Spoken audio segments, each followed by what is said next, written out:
Bismillahirrahmanirrahim. Assalamualaikum warahmatullahi wabarakatuh.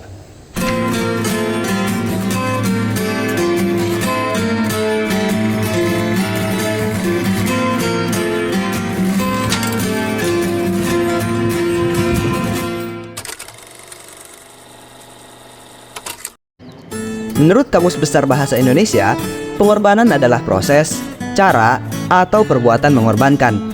Berkorban adalah menyatakan kebaktian, kesetiaan, dan sebagainya. Menjadi korban, menderita. Berkorban juga berarti memberikan sesuatu sebagai korban. Korban adalah yang menderita akibat satu kejadian. Sepertinya, kata korban merupakan serapan bahasa Arab. Kita sering mendengar kata kurban. Pada setiap tanggal 10 Dzulhijjah, umat Islam memperingati Hari Raya Idul Adha. Pada hari itu, orang akan berkurban, menyerahkan hewan kurban seperti kambing, sapi, unta, dan sebagainya untuk disembelih dan dibagikan dagingnya. Kisahnya, Nabi Ibrahim alaihissalam diberi petunjuk untuk menyembelih putranya Ismail alaihissalam guna menguji ketaatan dan keikhlasan keduanya. Ketika hendak menyembelih putranya, Allah menghendaki seekor bibas untuk menggantikan posisi Ismail alaihissalam. Dan kejadian inilah yang mendasari Hari Raya Idul Adha. Nabi Ibrahim tanpa mengurangi rasa cinta kepada putranya, ia menyatakan kesetiaan kepada Allah dengan memenuhi perintahnya, menyembelih Nabi Ismail alaihissalam. Dan jika kita tinjau kembali, makna dari kata korban itu meleset cukup jauh dari kata kurban, qoribun, yang artinya dekat. Tujuan dari kurban itu sendiri adalah taqarrub ilallah, mendekatkan diri kepada Allah. Haruskah kita mendekatkan diri kepada Allah dengan darah? Apapun bentuknya, jika kita benar-benar ingin dekat kepada seseorang, maka cintalah penyebabnya. Dan dengan cinta pula, kita akan melakukannya. Jadi, dengan berkorban, kita menyatakan cinta kita kepada hal yang dituju. Kita mengutamakan rasa cinta kita kepadanya ketimbang kepada hal yang kita korbankan. Hidup ini tentang pilihan, harus ada yang dikorbankan untuk menggapai tujuan.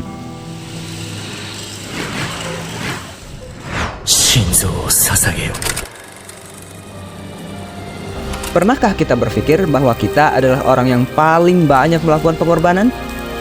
Bahkan mungkin kita pernah berpikir, selalu aku yang menjadi korban. Korban perasaan, korban pelampiasan.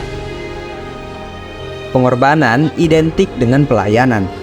Semua pekerjaan yang berkaitan dengan pelayanan akan terlihat jelas pengorbanan yang ia lakukan, terutama waktu yang dikorbankan.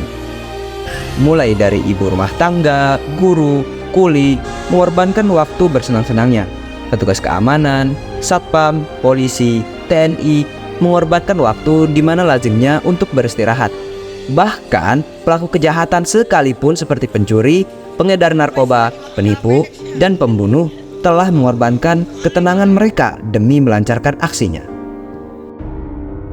Ya, itu artinya tak satu pun pekerjaan atau tindakan yang dapat kita lakukan tanpa adanya pengorbanan.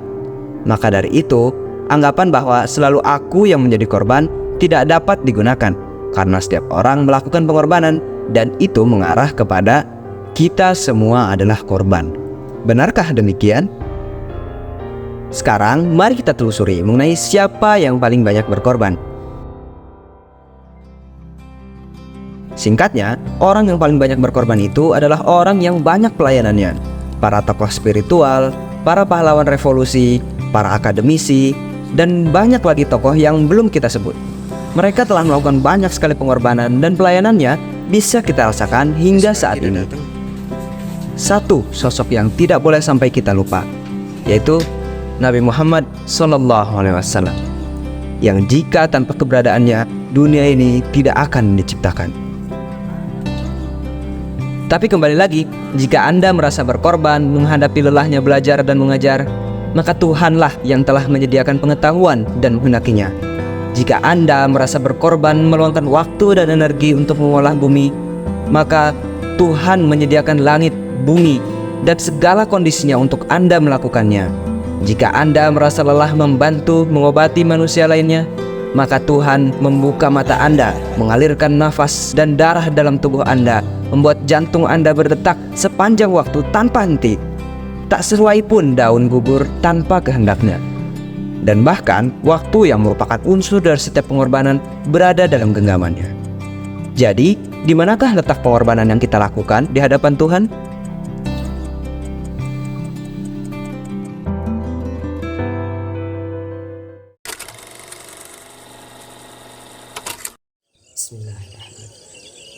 In ahsantum ahsantum li anfusikum wa in asatum falaha fa idza jaa wa'dul akhirati liyasu'u wujuhakum wa liyadkhulul masjida kama dakhaluhu awwala marrah wa liyutabbiru ma 'alau tatsbira.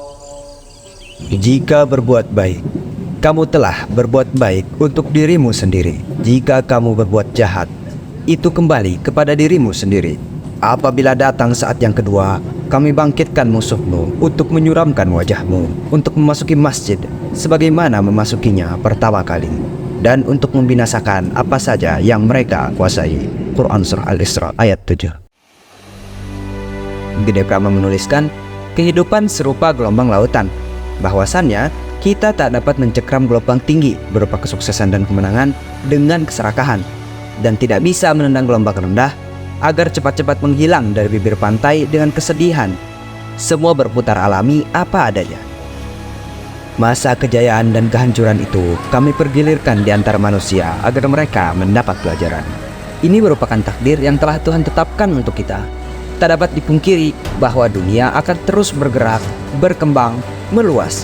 Begitupun kita yang merupakan bagian daripadanya. Jika bersikeras, akan datang satu masa yang memaksa kita untuk berubah, mengorbankan yang telah lalu. Maka berkorbanlah sepenuh hati.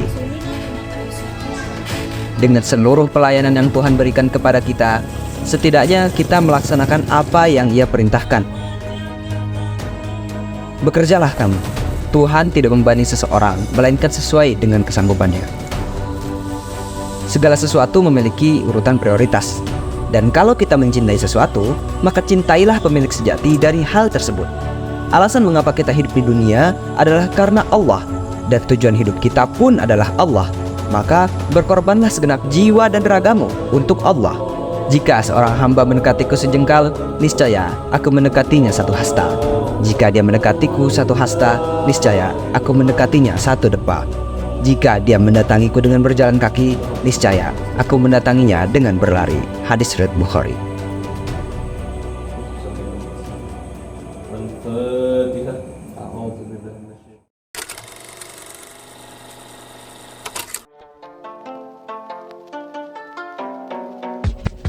Sejatinya, pengorbanan itu adalah bentuk perwujudan cinta.